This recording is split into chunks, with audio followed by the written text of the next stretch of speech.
महाराष्ट्रातील 7 राज्यसभा सदस्यांचा कार्यकाळ संपत असल्याच्या पार्श्वभूमीवर केंद्रीय निवडणूक आयोगानं 7 जागांसाठी निवडणुकीची घोषणा केली आणि त्याचं टाइम टेबल आता आले। राज्यसभेच्या जागांसाठी 16 मार्च रोजी मतदान होणार असून 16 मार्च रोजी सायंकाळी मतमोजणी होणार आहे। राज्यसभेचा कार्यकाळ संपणाऱ्या खासदारांमध्ये राष्ट्रवादी शरदचंद्र पवार पक्षाचे अध्यक्ष शरद पवार, खासदार फौजिया खान ज्या राष्ट्रवादी शरदचंद्र पवार गटात आहेत, शिवसेनेच्या खासदार प्रियंका चतुर्वेदी, खासदार रजनी पाटील ज्या काँग्रेसच्या खासदार आहेत, तर भाजपचे धैर्यशील पाटील, भागवत कराड आणि रामदास आठवले या खासदारांचा देखील यात समावेश आहे। केंद्रीय निवडणूक आयोगाने महाराष्ट्रात 7 राज्यसभा जागांसाठी निवडणूक कार्यक्रम जाहीर केलाय।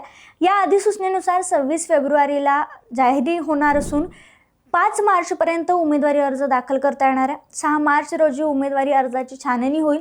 9 मार्चपर्यंत उमेदवारी अर्ज मागं घेता येणार आहेत। 16 मार्च रोजी सकाळी 9 ते दुपारी 4 वाजेपर्यंत या 7 जागांसाठी मतदान होईल आणि याच दिवशी सायंकाळी 5 वाजता मतमोजणी होणार आहे।